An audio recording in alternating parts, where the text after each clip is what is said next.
Oh, hello, Top Fan Rivalry followers, and welcome to another edition of Bleeding Blue.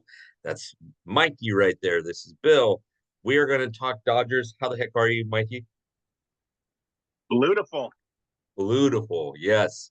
We'll get to that in 30 seconds. Just to remind you, TopFanRivalry.com. Go check us out. Subscribe to us on YouTube. Watch us in the locker room. We are a sports talk fan involved baseball community brought to you by the fans. It's awesome.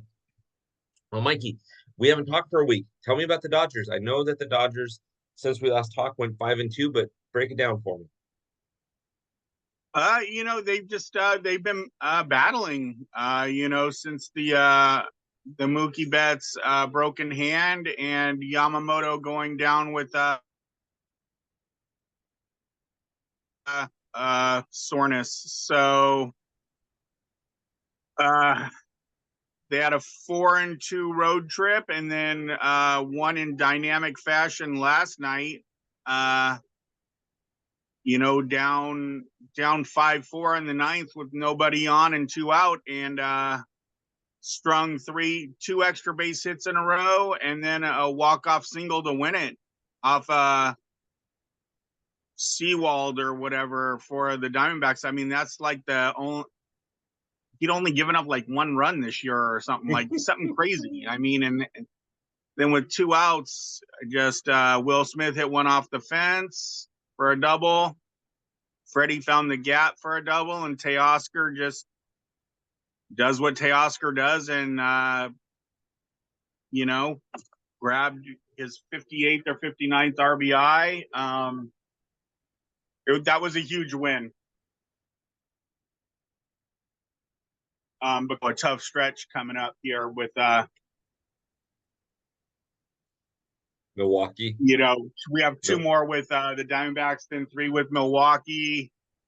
Then I believe three in Philadelphia, and then three to end it in Detroit, and then the All-Star break. So we're 8.5 up. I'd sure like to stay right around there going into the All-Star break. And then coming back from the All-Star break, start thinking about the trade deadline because it ends July 31st, and there's no trades after July 31st. So, Yeah, 100%. Well, so here's the question for you, Mikey, is I know the Dodgers have been 5-2 since we last talked, which is awesome. Two with Arizona, three with Milwaukee. You've already mentioned that at home. Then three in Philly and three in Detroit. So you get a cheesesteak and you get to go get some really good deep dish pizza, right? Detroit style pizza. Fellas, don't eat yourself too bad. You mentioned the All-Star break. It was announced today that Shohei Ohtani will be the starting DH for the team. But it was also announced today that no other Dodgers so far have made it. So, what are your thoughts about Will Smith? What are your thoughts about Freddie Freeman? What are your thoughts about?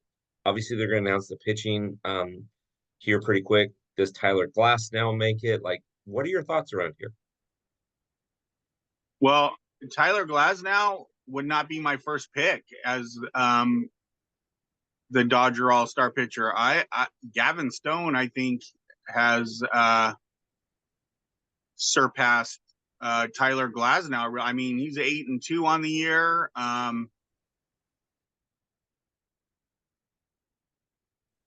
8-2 with right around 3 ERA.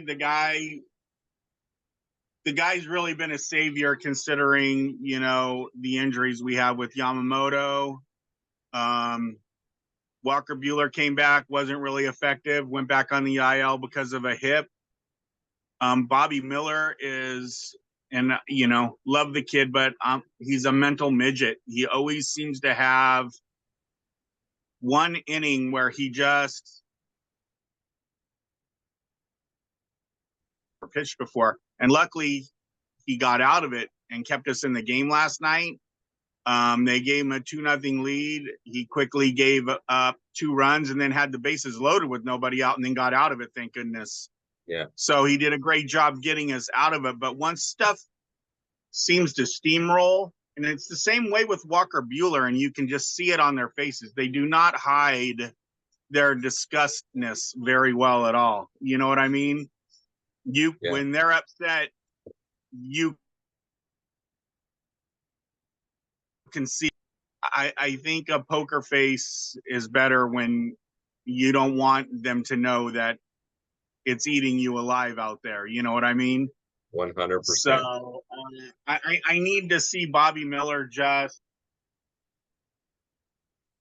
bear down, and not be such a whiny baby out there. Well, listen, I agree with you. When you reach the pinnacle and you had the success that Bobby had last season, right? And you're coming into it this season with a totally fresh attitude. You've had an injury, but he's got to be looking in his rearview mirror, right? He's got to be looking in his rear. This is the only way I can explain it. He knows that Shohei will start pitching again for the Dodgers next season. So he knows that there's your number one. He knows that Yamamoto is going to be there for a lot of years. He knows that Tyler Glasnow is going to be there for a lot of years. So you've got 1, 2, 3, right? You know that Kershaw is going to come back at some point. Now, whether Kershaw comes back into spot starting where he only goes 3 innings, gets 9 outs, whatever, right? But you know that you've got guys like Gavin Stone right behind you. You got TG coming back next year. You got Emmett Sheehan possibly coming back next year. There's Dustin a lot May. of Dustin May. There's a lot of incredible talent in the Dodgers rotation. So he might, and I don't know this for truth, but he might be putting a little undue pressure on himself. And then you just don't know how that plays itself out, right?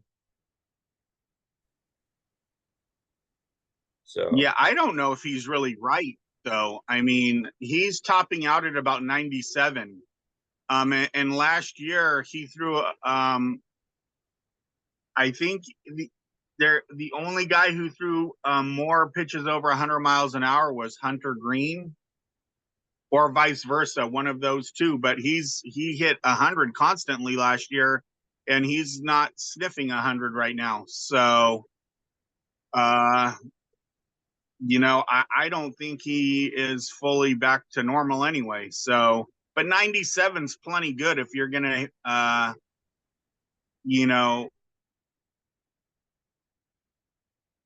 but it seems like people are spitting on his off speed stuff and going after the fastball. So yeah, 100%. 100%. Well, I honestly, when I look at the Dodgers are 20 games over 500. They're doing what they need to do. Mookie's been out now for 2 weeks. And knock on wood, right? But when Mookie went out, the Dodgers were 8.5 games over the Padres. 2 weeks later, the Dodgers are 8.5 games over the Padres. And so that bodes well for the Dodgers. It seems like every time the Dodgers win, the Padres seem to win. Every time the Dodgers lose, the Padres seem to lose.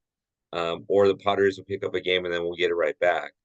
So yeah, the Padres have been playing well. It's just the Dodgers have continued to grind and play well themselves. I mean, the Padres have kind of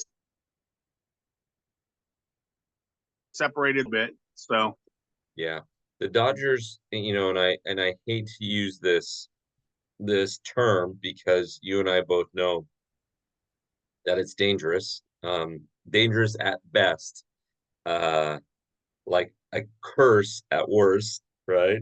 But you and I both hate to use this term, but the Dodgers have played 86 games, which means that they have 76 games left. In order for them to get the magic 100 number, they have to win 47 games.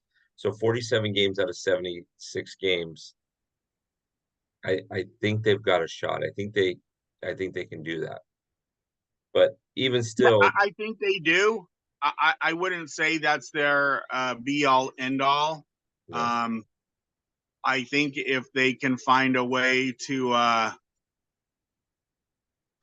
coast home a little bit and give some guys some rest. If they can, they would go that route. We saw what happened when the year they won 106 games and we took second. You know, the only blip on the radars in the Dave Roberts era of not winning a division. I mean, we won 106 and lost by 1 game. By the time we beat the Giants in that first round of the playoffs, they were shot. So it would be nice to see some guys get some rest down the stretch if we can, and just be ready for the playoffs. And so I'll take it any way we can get it, as long as we get it done. I would agree with that. I'm trying to pull up a number that you'll find very interesting. You'll find very interesting. Dave Roberts, I don't know if you know this or not, but Dave Roberts currently has 806 wins in his major league managerial career to 475 losses. He's got a 629 winning percentage. Now, if you're curious, and he's 52 years old, so if he averages 80 wins for another 10 seasons, he's got almost 1,700 wins, right? Now, if you're looking to the beloved, and I'm not comparing him to Tommy Lasorda, but Tommy Lasorda managed for 20 years, and he had 1,599 wins and 1,439 losses. So Dave Roberts is about 790 wins away, right? But Tommy did it for 10 years. Dave Roberts, on the other hand, I'm pulling this up here. Dave Roberts, on the other hand, has currently done it for 9 years. So yeah, I mean, I mean, it was harder back then. I mean, of course. Dave Roberts should get his due, and I just think he's unduly criticized for some of the playoff meltdowns and such. I think sometimes managers get too much credit when they win, and they get too much blame when they lose. 100%, 100%, 100%. So, okay, Mikey, before we exit the building for the week and we come back, obviously we want to wish everybody a happy 4th of July, but is there Yes. anything that you want to say going out the door about the Dodgers? No, just just keep grinding. One game at a time, one series at a time. Let's get into the All-Star break and get right, and enjoy watching some of the guys that are going to be in the All-Star game. Some of the Dodger guys on the All-Star game, that are going to be in it. We'll be on, I think, 1 or 2 more times before the All-Star break. Yes, sir. But yes, sir. By then we'll know everybody involved, who's gonna be there. So just keep grinding and keep the pressure on the rest of the National League West. 100%, 100%. So, all right, Mikey, as we go out the door, remember to go to TopFanRivalry.com. Get your locker room access. It's $25 a year. You're going to get great baseball content. Not only do you get articles, not only do you get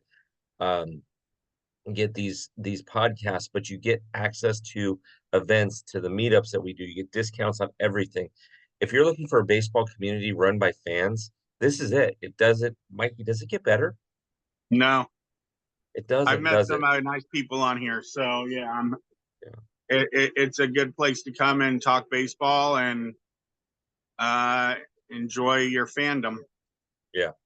Yes, absolutely. So go check out TopFanRivalry.com. If you're watching this on YouTube, go hit the subscribe button. We have so many things that we are putting up on YouTube. It's amazing. So we appreciate everybody. Have a fantastic 4th of July, and we will talk to you soon. All right. Have a good one, everyone. Thanks, Bill. Mm-hmm.